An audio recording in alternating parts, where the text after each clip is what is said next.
welcome to this edition of HITRUST Secrets. We have very special guests today. I'm very happy to introduce Iddah Mwaniki from HITRUST QA and Dennis Palmer, also from HITRUST. They're here to demystify everything you want to know about the QA process at HITRUST. And so, Iddah and Dennis, would you like to introduce yourselves? Sure. Thank you for having us. My name, as you mentioned, and you pronounced it excellent. I'm Iddah Mwaniki. The last name, I always leave it out. I'm the senior director over the assurance services. Our team it has the oversight for the QA reviews. So all the assessments submitted to HITRUST come within our team. We work collaboratively with every other team, but our main responsibility is to ensure that the HITRUST standards were followed and we are able to stand behind those certifications that we issue. So I'm happy to be here and I'll be happy to expound on some of the questions that were submitted. So looking forward to this discussion. Dennis. Thanks, Iddah. Again, pleasure to be here and get a chance to talk to some of you folks. And my name is Dennis Palmer. I'm the Senior Director of Customer Experience here at HITRUST. Been with the organization for about 12 years now, and really looking forward to having this discussion about kind of how the HITRUST QA process works, what all's involved, and getting you some real clarity on how to make yourself successful as you go through and look toward preparation work, validation, and certification, and maintaining certification. Excellent. So Iddah, I know we had sent you some of the topics, and I know I put those out on LinkedIn for others that were looking to kind of understand what we were looking at here.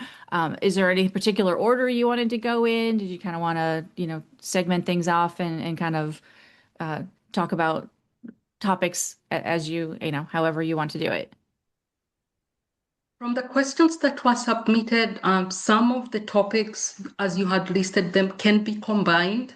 And so I've segmented it into 4 key areas. Why our program? A few questions were asked around what differentiates us, what stands out our program. I want to talk about that very briefly. Then a couple of questions were asked about the E1 assessments and how small organizations can prepare themselves around that. Dennis and I wanted to discuss a little bit of best practices and thoughts, considerations around the E1 validated assessment. And then finally, the main part for this discussion is the HITRUST QA review.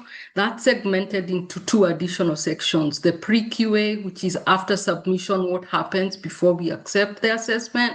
And then once it's accepted and the status is pending QA review, what happens between us starting QA to posting the draft. So I do plan to answer the questions in between our discussions. So hopefully I can cover all the questions that were submitted within those 4 segments.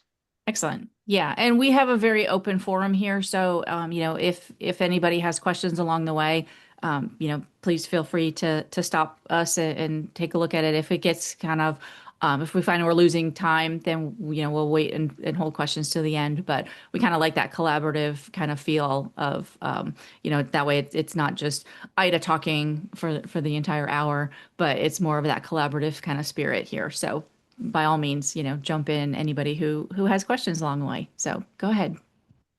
Yeah, great. No, that would be great. Quickly, what differentiates the HITRUST Quality Assurance Program from other QA reviews? It's the focus. HITRUST focuses on building trust with our clients and our community, especially to provide reliable security and reliable assurance. With that comes certain key principles we must follow to provide reliable assurance. And that's the foundation of what we do. So the way the program has been set up, it's not just the quality assurance program. There are other aspects to it. We have the standards, which provides the CSF framework. We have our risk management methodology. We have a handbook for that. But specifically for this group and specific to the QA review, I focus on consistency, the principle of consistency, accuracy, and integrity. Consistency also blends in the external assessor program because all assessors are trained and provided the same foundation and resources to reference. And then we also perform our reviews to be consistent. And that's what has been one of my major goals since I joined HITRUST the last 6 years, is to improve the program so that it's consistent. Feedback provided and the work submitted to be consistent. And then finally, the integrity, we can stand behind that work. And that drives the rigor and the depth of the QA review. We do reperform every assessment that is submitted to us. We've defined a tested and proven process, risk-based process.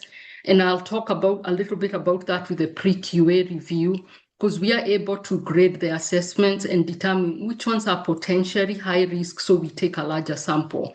And with that, we reperform the work that the assessors had done. And then finally, I'm not sure if this is known to the external community, but I believe it was published in our last 2 trust reports. All these assessments go through several layers of review. When our QA review team completes their review, our managers and myself review that work. And everything we post, before we post the reports, our quality department also reviews that. And we can stand behind that work. So we are able to be confident we are providing reliable assurance with a proven methodology and standards. There was another question, what standards guide our QA decision making? It's really the assessment handbook. We used to have an assurance methodology document, but it didn't have all the details. And then we published the assessment handbook, and it's founded with industry to be in alignment with the industry audit standards. It was reviewed extensively internally and externally in the HITRUST community. And the goal here is to ensure the clients, the assessors, and finally the internal team, we are reviewing and within the same standards, and it supports the consistency we are looking for. So the assessment handbook is what guides our decision making. And all our feedback that we provide during QA should be linked, and our QA tasks are linked to the assessment handbook. Yeah, and you touched on. Anybody has any questions on that? You had touched on the fact that there's so much training, and what I think is unique to HITRUST as well is that the training is all done by HITRUST. So you know when somebody has that certification that you're the ones that have done that training, that it's not just the assessors or the readiness assessors, but it's also the teams within HITRUST that have all had that training, the customers and everything. So I think that's unique. I remember back, gosh, probably 2017, 2018, somebody had told me that there was one person at HITRUST that had to review and actually approve the certifications. I'm assuming you don't, that scale has gone. So there's now a team and not one person, one singular person. But I remember that scrutiny with, unless this person gives the thumbs up, the certification isn't valid. So we've always had a number of different reviews, Susan, but one of the things that we've been able to do is expand the team and have them focus on different areas of the assessment. And one of the things I'll point out, and it's one of the technologies that we brought in, it's listed in the handbook, is we've seen so many of these come through, and we've seen so many different patterns emerging in the submissions that we were able to generate what's called the Assurance Intelligence Engine. And the AIE actually works with MyCSF real time. And so when you get ready to do submissions, the AIE in the background has already been looking at some of these things. And it can help you as both the customer and the assessor to avoid these pitfalls before you even get to the submission point. And so that's a really great addition that we've had on for a number of years now. Yeah. Excellent. And we continue to improve on that. Go ahead. Sure. I see a question. Go ahead. Yes, and it's regarding the continuous improvement. So I'll let you, I'm going to read the question out and then I'll let you go ahead and address it. This one is from Steve. How often is the QA process as a whole reviewed for improvement opportunities? It could be an internal process or a new methodology that provides a new capability. reviewed? Is it reviewed quarterly or annually or with new major CSF versions? It's not a set, we don't have a set period of review, but it's continuously reviewed because with every update, as you see, we've produced different products over the last few years. With every new product or an upgrade to technology, we do review the QA process. And our goal is to build efficiency by leveraging technology. So every time we have a technology update that makes the process more efficient, we do review that. Then in terms of the fundamental expectations, that's within the assessment handbook, that's reviewed annually. And our quality leadership does publish. Right now, I believe it's version 1.3, and we continuously update that. That's a great question. All right. Any other questions on that section? I knew that would be quick, but it can be extensive. It can take a whole hour. That's an interesting question from a number of factors, because the other thing I'll add is when we started introducing the ability to evaluate AI controls, both with in the older version where you had the AI risk assessment and now you have the AI security assessment. One of the things that our teams asked internally, and we worked with the assessors and then the other industry leaders, we looked at what capability is needed from the assessor standpoint to make sure that they can test those controls appropriately. So there was a point about technology changing and things like that. We actually addressed some of those head on when we looked at bringing in some of the new assessment options and configurations. For example, you'll see we have CMMC back in there, and we have some different authoritative sources that require either a C3PAO or some other type of other credential or authentication to do the validation work. And so that is one of the things we do keep in mind as we're looking at how the QA works. And the other thing is when we have different type, our audit community and our external assessor community is very large and very varied in experience. And so, for example, the expectation that you may have from one type of audit for like FQDMs, fully qualified domain names for all of your servers, is not an expectation you would have at HITRUST, but someone who is doing a PCI audit or some other type of audit may have that expectation. And so helping those resources understand the HITRUST expectation and how we define systems and technology and processes is very important to the QA process.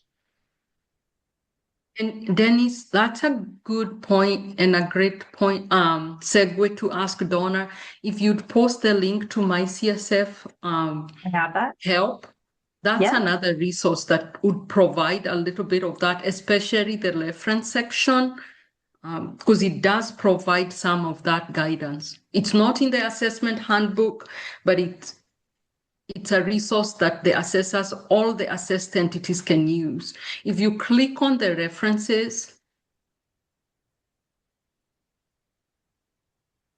we updated that, and like the factor descriptions are aligned with the CSF versions now, because we know we have different factors depending with the version. The AI security certification, that's an expanded detail around it, the topic and the risks around AI security that we've considered, the risk management handbook, and that guides our methodology and the way we score. So there is a little bit of information within this link that can be a great resource for the team. And of course, the assessment handbook is also listed there. But what I've found most valuable is the factor description now. They are past the CSF versions. So you have to select the version at the top, because if an older version, we may have different factors. But I believe CMMC is from version 6. Yeah.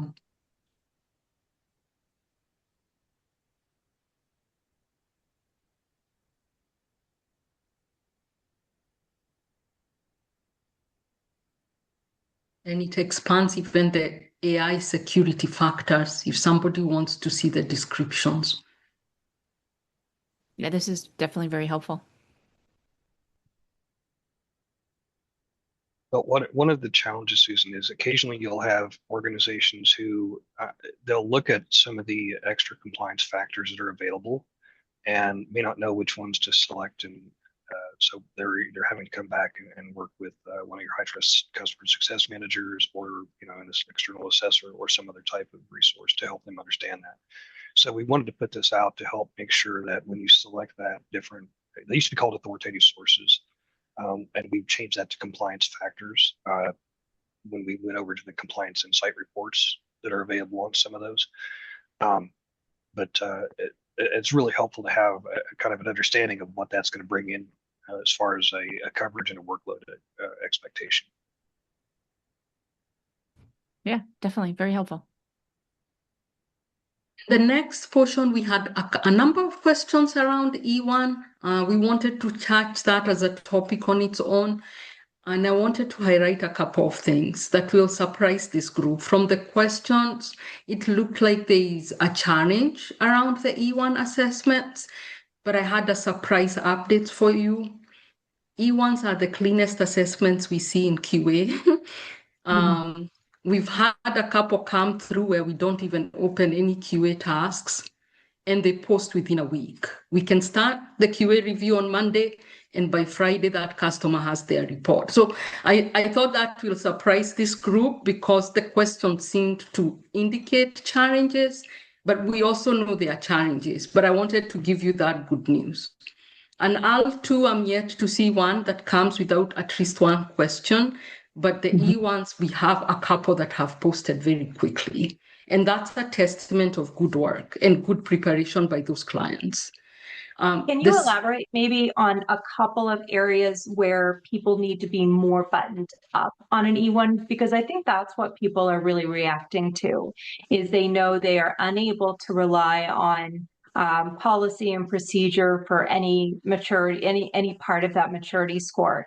And I think people, look at that implementation and they feel like it has to be super rigid and it must be, completely proven out. So I wonder if you could just maybe expand on that a bit. Okay, good. And that's a good segue to the next part. Okay. A couple of things. Now on the best practices for E1s, where we've seen the challenges with E1s, there is a perception that the E1 should be lighter than the I1 and the R2. The rigor and the depth of that control and the testing by the external assessors should be exactly the same. The only difference is that the E1 has less requirements, so it's 44 requirements, and it's similar to the I1 because you're just testing implementation.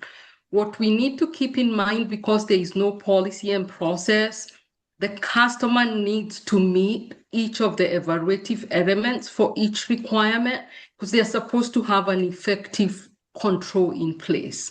So what we've seen, most of them do meet that, but a few of the smaller organizations that are still maturing, they may not be at the maturity level to get the full score. The other unique thing with the E1, some of the domains are 1 or 2 requirements, and if one doesn't score, you definitely won't qualify to get certified. So that's another key part with the E1, because there are fewer requirements in certain domains. The average for those domains, the customer is not able to certify. One of the discussions we've had internally is when we are discussing that impact, these are very key basic cybersecurity controls that need to be in place for you to be able to support you have a mature security program. So if one of them is not mature to the level of certification, then HITRUST is not able to stand behind that. So that has come up on some of the domains, because if it's one requirement and all others seem effective, why does the customer have to miss out? But from our standards evaluation and the risks and making sure we are cyber adaptive to what is impacting organizations, they defined these 44 need to be at a certain maturity level. So that too has impacted organizations. Before I go to the next, I have like 3 points here. I wanted to turn to Dennis and see if you had something to add. Yeah, and I'll mine's kind of an amplification of what your Donna points were, which is because these are kind of the cybersecurity hygiene controls where we would have an expectation that this would be the minimum shell that you would have in place to protect your infrastructure. Failure to meet one of these could be catastrophic, and so we do map these to a number of different known threat standards, and what we've found is that these do need to be in place because this is where organizations are being breached. And so the challenge is that even if you get a 75 on one of those requirements where there's a requirement of one in each domain, that would cause you to go back and have to redo the work. And so the prep work on these is important. And one of the things that we did in version 11 to help both the subscriber, the customer, and the external assessor to get to that same point of understanding of the control is we reworked the way the control requirement statement is presented so that it's easier to understand the expectation of control right up front. So now you see a requirement statement that is enumerated, and the expectation is that you would break it down, meet each of the enumerated elements in that requirement, and have the documentation or the testing to support that. And organizations and that's a question on scoring, just from a hypothetical. Say there's five elements in a particular control, and you meet four of the five. Do you round up to 100% or do you round down to 75%? So it's actually, if you look at our scoring rubric, it actually indicates if you're at 80%, what that score would be. Okay. I do believe it does round down. Okay. Yeah. And one of the things I wanted to touch on is because I know we always talk about the fact that you don't need policies and procedures for an E1, but that's actually not exactly true. There are some policies because some of those controls will say as directed in the policy or as documented in the policy. So there are, out of those 44 or 45, there's probably, I don't know what percentage, but maybe 30, 40% that you do need some sort of a policy. It's not arduous. You don't have to have the, whole 100-page, ISMP, but you definitely need some sort of documented policy. For example, like I think one of them is backups, that you're doing your backups on schedule from your policy. And so you need a documented policy. So that's kind of an easy one to miss. And domain one is the first one. You have to have an ISMP that's documented. And so correct. Right. It doesn't have to be like all encompassing, completely robust and all that, but you definitely, there's some key elements. And that's the nice thing about it is I think as a readiness assessor is you kind of help people get to that maturity level to say, okay, right off the bat, here are the things that I know you're going to need. You're going to need access control. You're going to need, backups and some way of keeping your business up and running. You're going to need to do a risk assessment.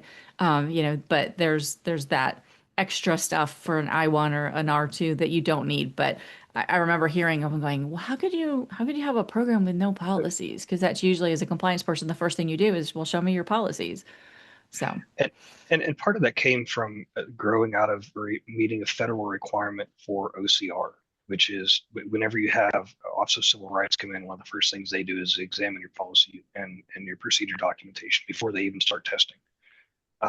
But it's interesting. One of the things we did find, you mentioned kind of the elements in the controls and some of the things that should be in place. One of the things that has come out of the evaluation and the work that Iddah's team and the respective elements do is we've seen organizations that struggle with a particular way a requirement statement is presented. And so we've actually had, if you go back 3 versions, we've reworded some of those backup requirements to more accurately represent what our expectation and the need of control is, based on the feedback cycle that we get from doing this level of detailed QA on these things. Yeah, I think I noticed that one. There was a new one about people being able to post on social media.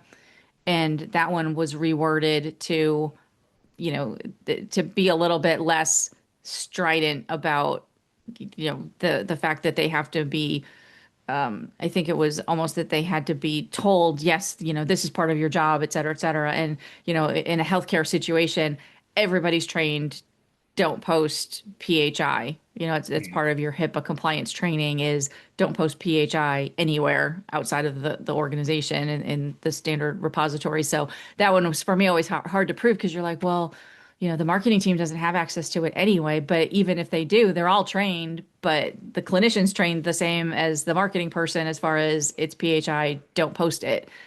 So I think that one has been softened a little bit to say, just make sure that everybody's trained and not the people designated to post. Because you're like, well, how do you mark somebody that you are designated to post on social media? That typically people don't have that level of evidence in a marketing or social media framework.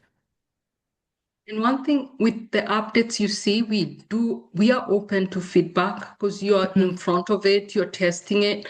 So our standards team and we do provide the feedback we get to our standards team. And at the same time, they do frequently review to make sure there is no redundancy and it makes sense. So that is it's really the input from our community as well. Yeah. Let me quickly cover my 3 points for E1s and then we go into the QA process, which I know has a couple of more areas to cover. There was a question around the area that we see a lot of questions in QA. I don't call it failed QA because failed QA means you never got your certification. To me, it's challenges that take too long with the assessor to get clarified. One of the domains in E1s that always has a lot of questions is domain 16, and it's to do with the one requirement for the control for ransomware attacks. That's the one 16.09L. That requirement has had a lot of discussions, and I pulled it up so that I can discuss it with this group because it's the requirement around the organization maintains offline and all immutable backups of data for the organization defined period of time. We don't dictate the period of time. We've come across organizations that are not able to keep immutable backups for more than a day because that data is churned very quickly. And this requirement is confused with the backup one. So we get a lot of evidence around the backup schedule and the fact that, yes, we are doing backups, but this is very specific to a situation where your admin access has been compromised, your systems have been compromised, somebody has captured your backup data. Can you recover that data? Do you have a copy that nobody can edit or delete for a given period of time? For the on-prem situations or the old technology setups, you used to have backups on tapes. That's why we include offline, but most of the small organizations and solutions we see are in the cloud. That's why we updated it to immutable solutions. I've also seen backup as a service being used a lot lately, and that provides that solution. So this one actually would make an organization not get certified because domain 16 has 3 requirements, and it's a one evaluative element requirement.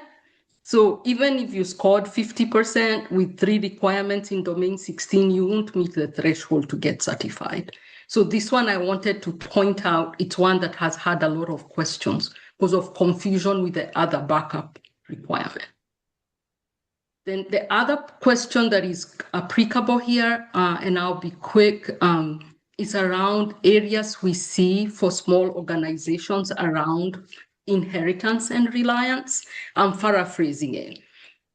What the common pitfall for assessors is the assumption that if you've carved out a service provider or there is shared responsibility, they forget if it's a partial shared responsibility, you still need to score for the client. Also, if the consumer of their report or the organization requesting your report needs to see the entire environment maturity level, you may not have the option to cover out. So you need to make sure that there is full coverage, per the reasons you are completing the HITRUST assessment. So partial inheritance is one that is missed, and also carve out without keeping in mind that the reviewer of your report may need to know even your service provider's control health. So that was the last part. Yeah, I'm glad you talked about the inheritance, because I've seen a lot of organizations overlook inheritance and at critical levels. You know, some of the organizations going through starting with E1s, but also I1s and R2s, I'll take a look and they'll have maybe 10 or 12 controls that they've sought inheritance for, when actually they should have sought partial inheritance for 60 or 70. In some of the R2s, they were missing substantial amounts of inheritance. And again, I will highlight partial inheritance because there are very few controls that I've seen which are fully inherited. So I don't know if that's something that you come across and think, oh, these guys are making life hard for themselves. What is great, I have to add, we've improved our functionality in MyCSF, and the large organizations have a process to review with the shared responsibility matrix. If the shared responsibility matrix does not have that requirement as a full inheritance, most of the organizations won't approve that. Right. And also in MyCSF, the analytics will let us know if they've done full inheritance.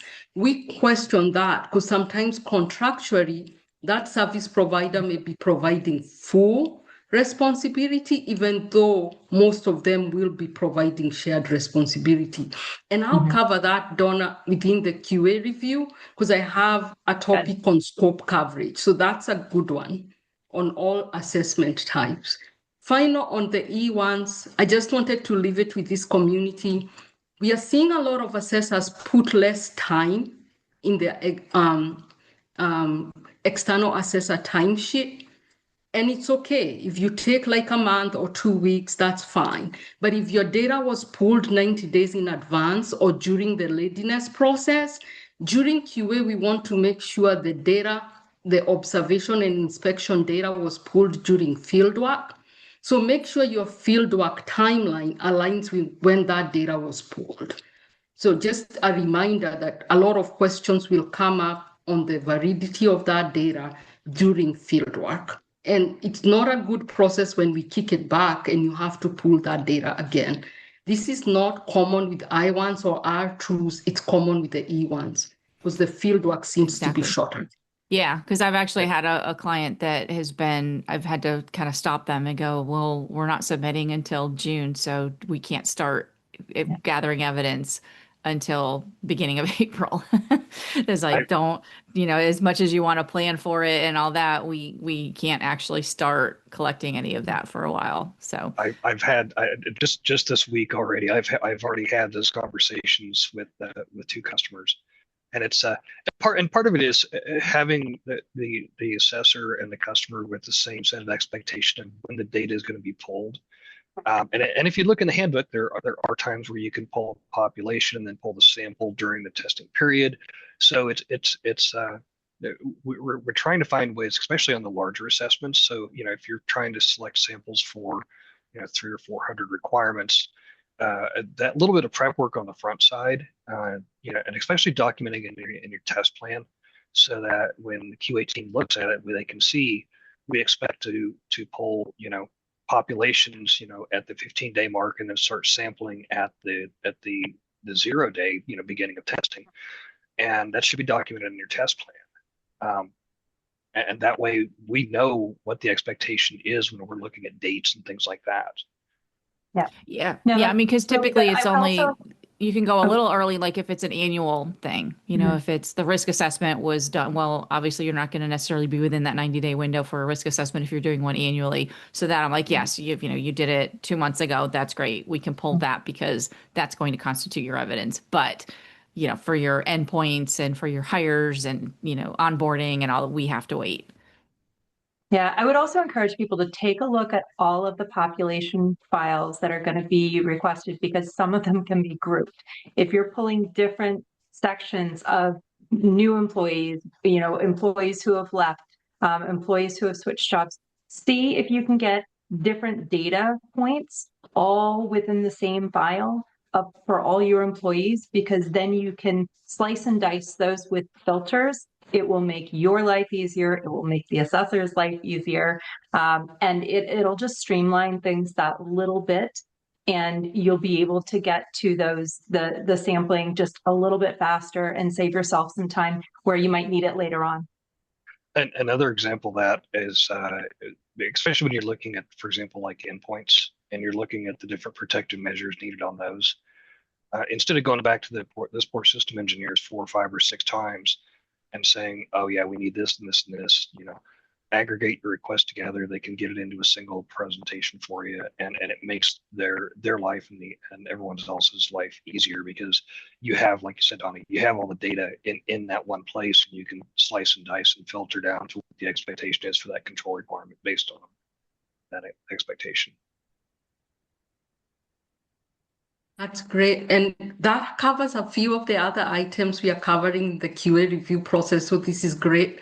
Allow me to go into the QA review process. Now, when the assessor is done with the assessment and they've submitted it to HITRUST, from the submission date to the start of QA, we do ask for 2 weeks, and it's because we do perform the pre-QA analytics. Dennis mentioned our assurance intelligence engine. It does have about over 250 plus continuous quality checks that we check within the assessment, and it allows us to grade that assessment. And depending with the quality of the assessment, and the quality does not necessarily mean the work performed, it's the data provided. So we perform the pre-QA analytics. We also review to make sure all the documents that were required are uploaded so that that assessment is ready for QA. We don't have a lot of pushbacks, but I do have a few quick points that are best practices for the submission stage. But for us, we want to make sure that the assessor has enough time to fix it before we can start QA. But for all the clients whose assessments are accepted, our acceptance rate right now is less than a day. So most of them come through. We do start QA almost immediately. That's why a lot of assessments, we tend to start QA before the reservation week. So key things, we've seen a few assessments come with no scope details. I believe right now we don't have a system control, which I'm working to make sure we do. When you submit an assessment without the scope, we can't even QA because we use the scope to understand what was assessed. Also, the assessor timesheet needs to be filled out. If we are missing the key hours, we will kick that back during check-in. And most of the documents, because the key ones are now web forms, we don't have as many kicked back. But the most common one, and this one is a pain even to the client, the way you link your evidence. They are not common, but last week or in the last few weeks, we've kicked back full assessments because they zipped all the evidence into one folder. It's also in the assessment handbook. You can't zip evidence into one folder. You can zip a group of samples because they are specific to one test, but you can't zip evidence into one folder for everything. And we see this a lot with the newer assessors because there are some shops, audit shops that do that. But for HITRUST, we do kick that back because our analytics cannot analyze that data. And it also takes a long time in QA. So we tend to kick that back during the check-in process. The check-in process is pretty smooth. So I want to move on now to the QA process. For the QA process, once we finish with the check-in and we accept it, the phase changes to pending QA review. The customer is notified, the assessor is notified, assurance management, and our team comprises right now of 12 people, myself, 2 managers, and about 8 QA analysts, most of them coming into our team from an IT audit background. We've grown. For the last 6 years, we've grown from a team of 4 to a team of 12 to serve our community, and also the growth of how many assessed entities are getting assessed. And once it's accepted, a QA analyst is assigned. Just a quick walkthrough. Here is where I wanted to, if you would project the assessment handbook and project the workflow, I'll be quick. Workflows. So the assessment handbook, which section is the workflow? I want to make sure I bring up the right one. 5.1. 5.1. I've got it. For this community, so that at least they can see the phase at which the QA review comes into play. Can you see this all right? Yes. If you click on that diagram, it enlarges. Yes. If you do have a link to the assessment handbook, feel free to review that. But I wanted to mention the check-in process I just talked about is the portion on check-in. The QA process now comes into the next phase. Once we start QA, we do click on performing QA. Initially, what happens in the background during performing QA, we review a couple of things. We review what will go into the report, that's the scope details, and have the scope details in a way that we understand the scope and ask as little questions as possible. We also review scope coverage, which I will talk about in the best practices. We review all the NAID requirements to make sure they are applicable and the rationale is according to our standard. We review all the caps, the cap defined that were identified. If we are missing any information, we'll open a task for that. Then the pre-QA evaluation, we call it PQE, that was done during check-in. Not all the identified items are pushed back during QA. The QA analyst also reviews that. Because there are so many, some of them are weighted as minor because they can see if the assessor comment does not match the score, but the evidence supports the score. We don't ask questions, but the QA analyst does have a few that are highly weighted that we do review to confirm during QA. Then we do select a sample depending with the quality of the assessment. If you submitted to us with data we couldn't analyze, it comes in undetermined. So we select the full sample. If you had scored, measured, and managed, we do select a sample according to how many were scored. If they are all due to inheritance, potentially we don't review those. Because if it's an assessment we had approved, unless it's a major mistake, we don't push back on that. And for combined assessments that have compliance factor, like right now, I1 and E1, we have the HIPAA, GovRAMP. We recently issued a GovRAMP insight report, the AI security. We do select a different sample for that. For the ones that we select requirement samples, we then now reperform the assessor's work. What I forgot to mention, we also pull down the test plan. We do review the test plan in detail. It guides us on how to review how everything was tested. A lot of the assessors now document their testing in the test plan. It's up to the assessor team. Some of them put comments within every requirement. That can be tedious if you don't have an offline assessment. So it's okay for us, as long as we have access to the testing strategy, we can use the documented workbook if it's a workbook, or we can review the comments. The team, these are the areas we review, but we do have tooling, so there is efficiency in doing this.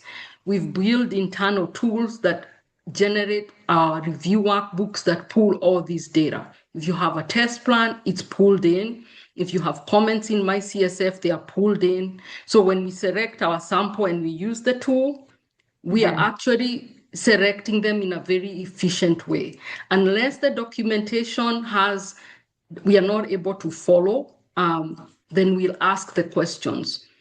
Another emphasis, we know we are not the subject matter experts. The assessor and the client is always the subject matter expert. So as you prepare your documentation, as you guide the customer to pull the data, if it's supporting any requirement or a score, have it ready so that if a third person reviewed it, they get to the same conclusion with no questions. That's usually the target. So that said, let me stop there for a minute and see if you have a question. I'll cover a couple of things on best practices of areas that you watch for. Okay, we do have a comment in the questions, but I want to give folks a chance to ask questions directly related to what Iddah was talking about here, and then we'll go to the question in the comments.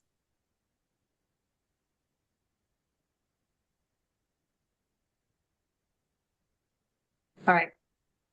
So the question in the comments was, is there a success story? So you've given us a lot of tips on, what the process is.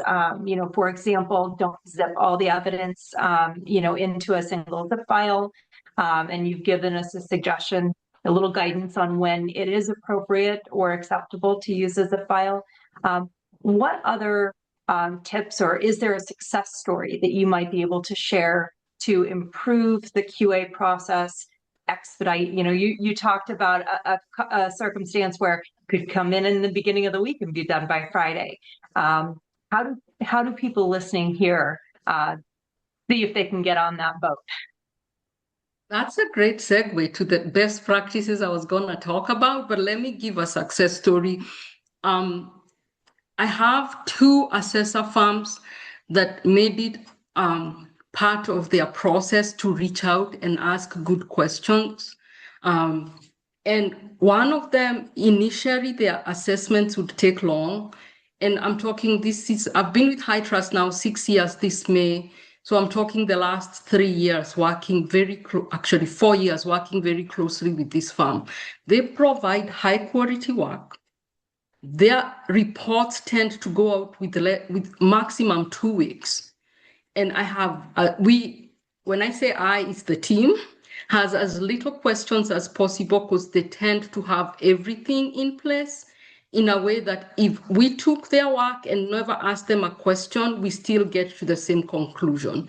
What I've observed with that team, when their leadership was setting up their program, they took the time to understand the expectation, aligned it with their own program, so that because we are not the only assessments they do, in a way that they provide the data needed for their clients and build efficiencies in that process. So I do have 2 firms. I don't want to call them out. I want them to speak of it themselves. But I do have 2 firms that their reports go out at most 2 weeks, at most. Their E1s come in and they're out by Friday. If we start them on Monday, we can get it out by Friday because we have as little questions for them as possible. And for me, it's the way they present their data.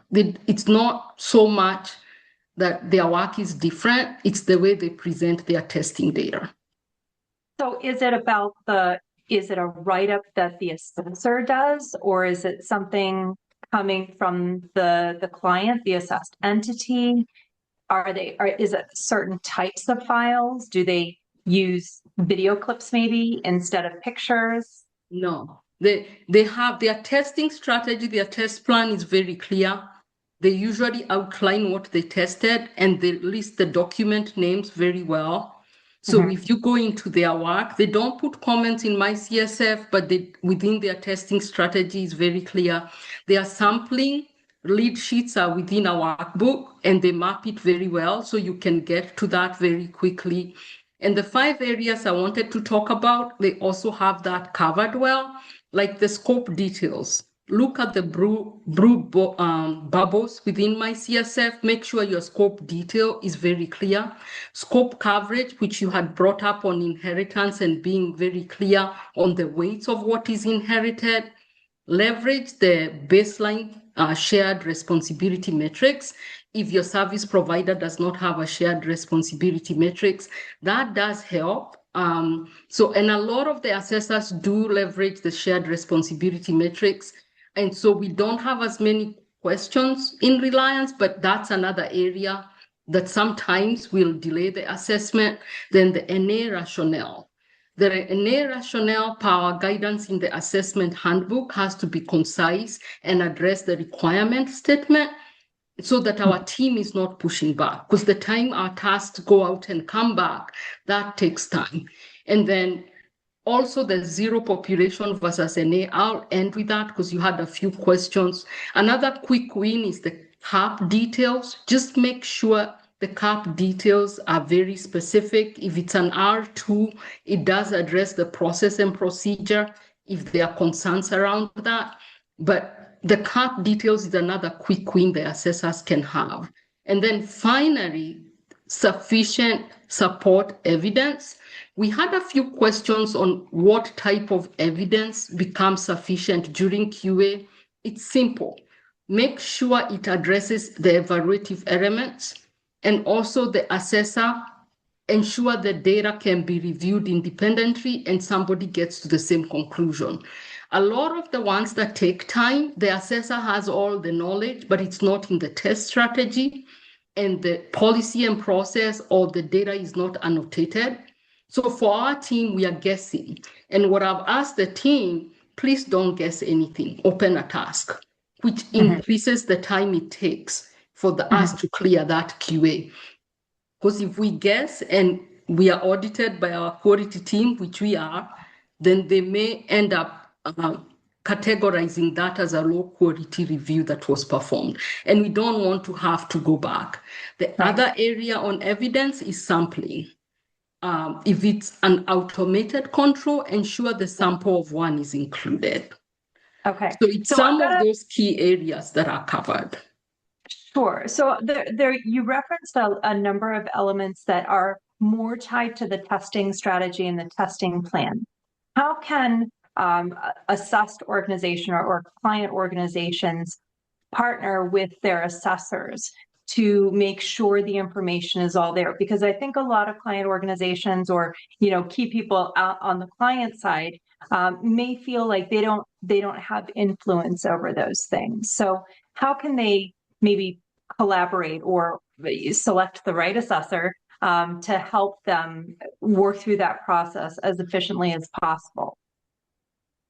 I'll turn to Dennis. He's our custom experience director. I have an answer for you, Donna, but I think Dennis answers that question more often. I do. And so one of the first things when you're choosing your external assessor is to understand you're going to be spending a lot of time. And so, choosing the right fit for your organization, both technically and culturally. Make sure they have experience doing those types of audits. If you already have an existing relationship with them, that can be a definite benefit. They're already familiar with your organization, your technology, thing like that. As far as helping the customer and the external auditor to get on the same page, and some of the things that the customer can do is to kind of help have an understanding of the documentation expectation that the assessor is put under when they're sending these screenshots over. One of the biggest things that I've heard, and I've heard it several times recently, I'm not sure exactly, but I just different organizations, but they're for submitting screenshots showing performance of a control on an endpoint, and there's no date, and so you can't rely on the metadata in the JPEG or GIF to do that. So they have to go back and reaccomplish some of those tests, and that adds time to both the customer and the external assessor's day trying to reaccomplish some of those tests. So understanding the expectation of what good evidence looks like, and we at HITRUST are always happy to help with that. Okay. One of the biggest things that going back to one of the things that Steve mentioned earlier, which is how did we get more efficient? How did we make this program go from, in some cases 2 to 3 to 4 months to get a report back to very quick and efficient? One of the biggest things is that assessment handbook is an amalgamation of about 12 different documents. I was an unofficial librarian when I first started here because I knew where all the documentation was for these assessments. And some of the pieces were in the assurance methodology, some of the pieces were in different areas. And so it was a challenge for the external assessors and the customers sometimes to understand where HITRUST had an expectation of performance when they're submitting the work and things like that. And one of the biggest things that Vinny and people's teams have done, so director of standards, director of compliance, things like that, IDIS team, they all had a play in it. One of the biggest things they did was they gathered all that into one easy to find place. And that document, it's one of the things that's actually updated when we do version. And so, like when we brought out the insights reports and the additional security deliverables, NIST, things like that, AI, we're updating that document real time. And so that is always going to be your go-to standard of how to help HITRUST get your assessment back to you as quickly as possible. Okay.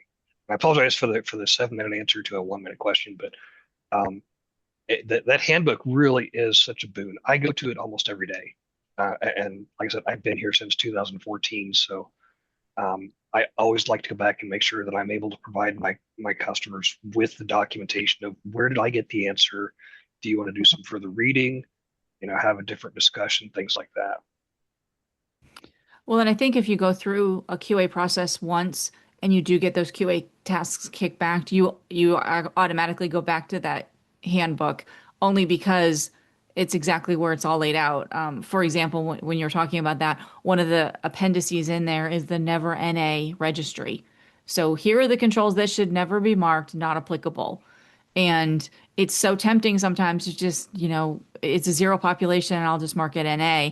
But this really helps answer that question of when you should never do that, because it'll automatically get kicked back. I mean, it'll automatically generate a QA task to say you can never make this not applicable. You have to have an applicability. You have to have some sort of a comment in there as far as why you think you have a zero population for it or something. And so, things like that are exceedingly helpful in addition to just kind of walking through it once and understanding the process. It's not just a handbook to do your day one of your HITRUST journey and put it away. It's definitely a journal to come back to time and time again all along the way. Mhm. There's a lot we can cover, a lot, but I wanted to leave it with a few minutes for more questions. And I'm always happy to provide more and have another session if we need to. Thank you. Yeah, absolutely. I love Steve's, we need a Kindle version of the assessment handbook. I'll pass that along. That would be great. You'd have a lot of us maybe listening at various moments of exercise or driving to, Yeah. re-ingrain. Yeah, some Kindle of the audio knowledge. book. Yeah. Yes. With Ida's soothing cadence of discussing it for us. That would be great. That we'd all have Ida in our ear like a little Jiminy Cricket. Just do it the right way. Do it the right way the first time. Yeah. I will invite anybody who's put a question in the chat, which we didn't get to, do feel free to raise it now. I've tried to stay on top of them, but I might have missed one. I do have one. Yeah. When a new requirement is introduced, despite a domain, so for example, MyCSF version 12 with the new CMC, whatever, from Europe, version 5.0 comes out. So you have a brand new requirement. It's got 4 evaluative elements. What is the process behind QA and the team getting trained on what good evidence looks like for that particular requirement? One, we do training. That's one. The second part, usually with the standards team that define the control, they do give an example. There is the illustrative procedure for implemented that give the example test. And in the example test, it does describe what evidence you'll see. In our every Thursday, three weeks out of the month, we have internal trainings. If it's a technical control that we know this team doesn't have a skill set, we do pull in somebody that has the technical knowledge to show examples of different technologies and how the configuration may be presented. That's a good question. I have one question I wanted to go back to. We touched on it just a little bit, but it was kind of in the context of something else. So increasingly, there are video options to do, to show, for example, how a population file might be pulled. Snippet is a screen capture function, and now they have video capture. It could be 10, 15 seconds, doesn't have to be long. How do you and your team feel about receiving video files? Are they more cumbersome? Are they helpful? Is it short and sweet is best? From our perspective, as long as it support, we are able to get to the same conclusion to support the maturity of that requirement, and the video file is we are able to upload it. We don't dictate how we receive it. Our goal is to be able to get to the same conclusion. We've had a few video files, but they are not common.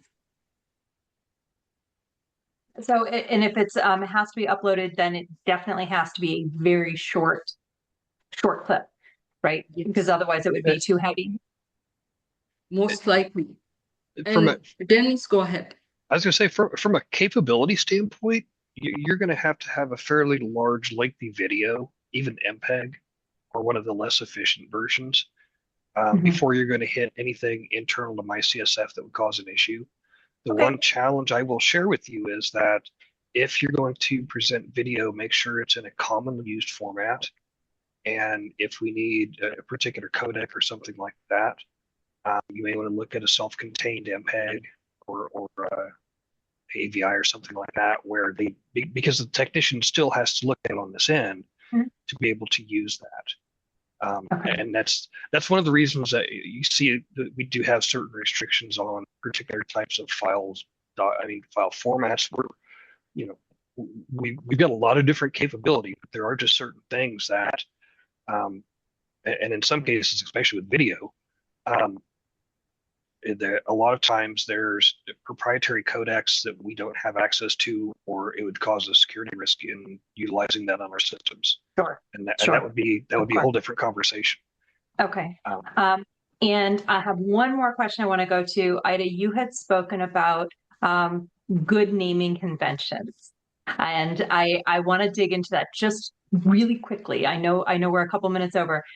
So at one point in time, I had tried, this is many years ago, I had tried using, kind of the full VUIDs, the unique IDs, and they're too long. Microsoft kicks them out, especially if you've used it for more than one control. What's helpful? Can we use the CV IDs, which tend to be quite a bit shorter and connect to different things?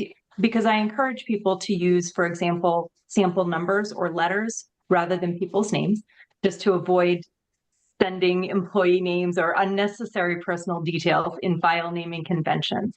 But I do want them to be clearly aligned with the controls and make it easy for both the assessors and your QA team.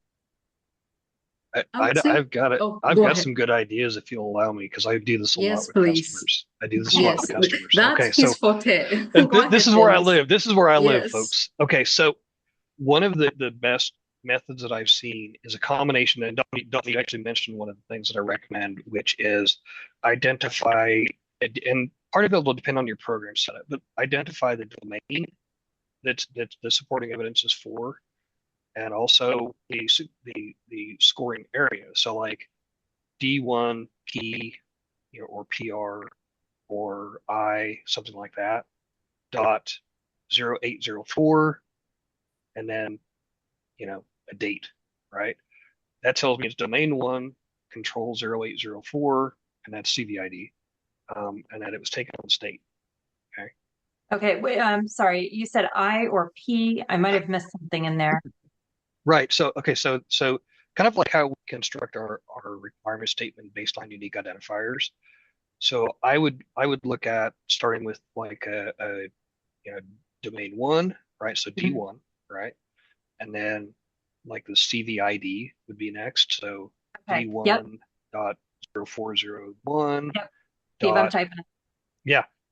0401, and then PPRI, so policy, procedure, implementation, MEMA, right? And then a date. And I can tell you exactly where that's going to go. MEMA. Sorry, I'm trying to type. Measure managed. Yeah. Measure. Let me do this. So yeah. D1. If you could make it, because I feel like I'm trying to listen and do it at the same time, and I'm not succeeding wildly. 7. Well, and for me, like there's a lot of times there's a piece of evidence that will work for multiple more than places. one. So, Yep. in those, I kind of do a more of a high level like HIPAA. If it's a Mhm. HIPAA policy, then I'll just Mhm. put HIPAA compliance policy as the name Okay. because that will be tons of things in domain 19, but also probably in domain 1, et cetera. So there's some Yeah. of those that as you go through, it works maybe for one endpoint control, but then you find it works for two or three others, especially procedure documents and policy Sure. documents. So many Hey, people will create their policy documents based on the high trust domains. It's Yeah. like, okay, And we've got Don't, 19 policies. We're good. yeah, okay, in the go past, ahead. I've used those middle kind of 4 or 5 collection. It's an alphanumeric code, usually sits in the middle of the viewed. And you can kind of pull those out. And I've discovered I have saved files using those in alphanumeric order because mhm. I'm a little OCD on that. But then it allows you, if you're searching for evidence, what did we submit for, this type of control? Not necessarily just this one, but this category of control last time, because then it helps give you the broader picture when you're looking back. And I have found that when you look at that abbreviated section of the view, that can be helpful. But, I don't know how useful that is for the QA team. It's useful on the client side, but I'm not sure about those teams. So that's where I get tripped up a little bit. I don't want to give the wrong guidance to the clients. And Donna, if the policy or process addresses more than one domain and one requirement, it doesn't have to be uploaded more than once. They can link it. At the same time, in the testing strategy, refer to it by the naming convention because the QA team looks for it by your naming convention. So Okay. from our perspective, if we can trace it back and That's beautiful. your testing strategy points to it, we'll get comfortable. Okay. We don't go beyond your testing strategy because you're the expert. You're still the expert. You know your environment. You know the data. We are performing your work. So in terms of naming convention, Dennis, because he is in the front, they're working directly with the clients. He has the actual guidance. For me, I will provide the guidance at a very high level on something that is functionable. That functions for you and us and gets that QA review out very quickly. Okay, so it's more important maybe to have clear and consistent naming. Correct. Pick one of these approaches that kind of works. The domain number and CVID could be really great for a lot of the evidence that only has to be submitted for one control. If it's more than one, rely maybe a little bit more on a naming convention that makes sense and just be consistent across the files. Have I summarized that Yeah. correctly? Okay. And don't use the same name for two different files, because usually the offline assessment overwrites them. And then you realize the wrong they linked a policy, they stated the policy, but you go in, it's different, but it's because the name was almost the same. So, but I have one quick, I've used the word quick so many times, but I promise this is my last summary. The team had asked, what can the assessors and the clients, who we refer to as assessed entity, do to ensure they have an efficient assessment process, and especially the QA process?